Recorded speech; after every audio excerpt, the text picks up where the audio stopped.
ഓടിക്കൊണ്ടിരുന്ന വാഹനത്തിൽ നടി അതിക്രൂരമായി ആക്രമിക്കപ്പെട്ട സംഭവത്തിൽ ഒടുവിൽ കുറ്റവാളികൾക്കായുള്ള വിധി എത്തിയിരിക്കുകയാണ്. നടിയെ ആക്രമിച്ച കേസിൽ കുറ്റക്കാരെന്ന് കണ്ടെത്തിയ 6 പ്രതികൾക്കുള്ള ശിക്ഷ വിധിച്ചിരിക്കുകയാണ് എറണാകുളം പ്രിൻസിപ്പൽ സെഷൻസ് കോടതി. എല്ലാ പ്രതികൾക്കും 20 വർഷം തടവും 50,000, 75,000 രൂപ എന്നിങ്ങനെയുള്ള പിഴത്തുക അടയ്ക്കണമെന്നുമാണ് വിധിയെത്തിയത്. ഒന്നാം പ്രതിയായ പൾസർ സുനി, രണ്ടാം പ്രതി മാർട്ടിൻ ആന്റണി, മൂന്നാം പ്രതി ബി മണികണ്ഠൻ, നാലാം പ്രതി VP വിജീഷ്, അഞ്ചാം പ്രതി H സലിം, ആറാം പ്രതി പ്രദീപ് എന്നിവരെയാണ് കോടതി ശിക്ഷിച്ചിരിക്കുന്നത്. ജസ്റ്റിസ് ഹണി M വർഗീസ് ആണ് വിധി പ്രസ്താവന നടത്തിയത്. തെളിവുകളുടെ മാത്രം അടിസ്ഥാനത്തിലാണ് വിധിയെന്നും സമൂഹത്തിൽ നടന്ന ചർച്ചകൾ വിധിയെ ബാധിച്ചിട്ടില്ല എന്നും പ്രതികളുടെ പ്രായവും കുടുംബ പശ്ചാത്തലവും പരിഗണിച്ചുകൊണ്ടാണ് ശിക്ഷ വിധിച്ചതെന്നുമാണ് ജഡ്ജി വ്യക്തമാക്കിയത്. പിഴത്തുക അതിജീവതയ്ക്ക് കൈമാറണമെന്നും കോടതി ഉത്തരവിൽ പറയുന്നുണ്ട്. കേസിലെ ഏറ്റവും കുറഞ്ഞ ശിക്ഷയാണ് പ്രതികൾക്ക് ലഭിച്ചിരിക്കുന്നത് എന്നുള്ള ഒരു വിലയിരുത്തൽ എത്തിയിട്ടുണ്ട്. നാടിനെ നടുക്കിയ നടിയെ ആക്രമിച്ച കേസിൽ എറണാകുളം പ്രിൻസിപ്പൽ കോടതിയാണ് വസ്തുതകൾ പരിഗണിച്ചുകൊണ്ടുള്ള വിധി പ്രസ്താവന ഇപ്പോൾ നടത്തിയിരിക്കുന്നത്. പ്രതികളുടെ പ്രായം പരിഗണിച്ചുകൊണ്ടാണ് ഇത്തരത്തിലൊരു വിധിയെന്നും 40 വയസ്സിന് താഴെയാണ് പ്രതികളുടെ പ്രായം എന്നതുകൂടി കണക്കിലെടുത്തുകൊണ്ടാണ് ഇത്തരത്തിലുള്ള വിധി പ്രസ്താവനയെന്നുമാണ് കോടതി വിലയിരുത്തിയത്. ജീവപര്യന്തം ശിക്ഷ ആർക്കും തന്നെ ലഭിച്ചിട്ടില്ല എന്നതാണ് എടുത്തു പറയേണ്ടത്. പ്രതികളുടെ കുടുംബ പശ്ചാത്തലങ്ങൾ വിവരിച്ച ശിക്ഷയിൽ ഇളവ് നൽകണമെന്നാണ് പ്രതിഭാഗം ആദ്യം വാദിച്ചിരുന്നത്.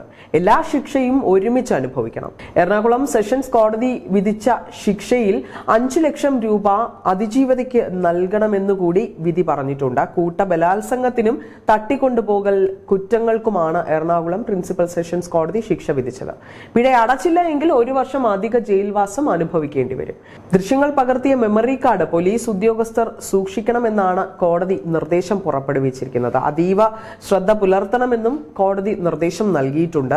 സ്വകാര്യതയെ ബാധിക്കുന്ന വിഷയമാണെന്നത് ചൂണ്ടിക്കാട്ടിയാണ് കോടതി ഇത്തരത്തിലൊരു നിർദ്ദേശം നൽകിയിരിക്കുന്നത്.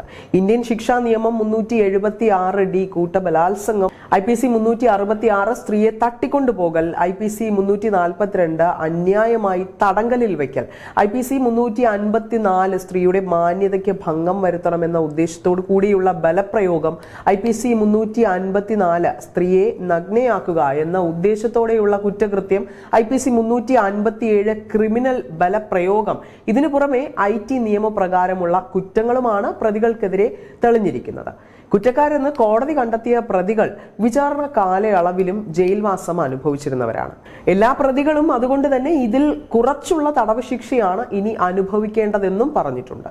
പൾസർ സുനി 7 വർഷവും, മാർട്ടിൻ ആന്റണി 7 വർഷവും, മണികണ്ഠൻ 3.5 വർഷവും, വിജീഷ് VP 3.5 വർഷം, സലിം 2 വർഷം, പ്രദീപ് 2 വർഷം എന്നിങ്ങനെ ശിക്ഷ അനുഭവിച്ചവരാണ്. ശിക്ഷ സംബന്ധിച്ച് പ്രതികൾക്ക് പറയാനുള്ളത് കോടതി ആദ്യം തന്നെ കേട്ടിരുന്നു. തുടർന്നാണ് പ്രോസിക്യൂഷനും പ്രതിഭാഗവും ശിക്ഷ സംബന്ധിച്ച വാദം നടത്തിയത്. ഇതിനുശേഷമായിരുന്നു ശിക്ഷ പ്രഖ്യാപനം നടത്തിയത്. ജീവപര്യന്തം ശിക്ഷ കിട്ടാവുന്ന കുറ്റങ്ങളായിരുന്നു 6 പ്രതികൾക്കുമെതിരെ തെളിഞ്ഞിരുന്നത്. കേസിൽ 8ാം പ്രതിയായിരുന്ന ദിലീപിനെ കഴിഞ്ഞ ദിവസം തന്നെ കോടതി വെറുതെ വിട്ടിരുന്നു. അതിൽ വലിയ പ്രതിഷേധമാണ് നടന്നതും. പല വിധത്തിലുള്ള വിവാദങ്ങളും തുടർന്നുള്ള ചർച്ചകളും പല വിധത്തിലും പുറത്തു വന്നിരുന്നു. എറണാകുളം പ്രിൻസിപ്പൽ സെഷൻസ് കോടതിയിലുള്ള തന്റെ പാസ്പോർട്ട് ആവശ്യപ്പെട്ട് നീങ്ങുകയാണ് ഇപ്പോൾ നടൻ ദിലീപ്. ജാമ്യ വ്യവസ്ഥയുടെ ഭാഗമായാണ് പാസ്പോർട്ട് സറണ്ടർ ചെയ്തിരുന്നത്. ഇത് ആവശ്യപ്പെട്ടുകൊണ്ടാണ് ദിലീപ് ഇപ്പോൾ അപേക്ഷ നൽകിയിരിക്കുന്നത്.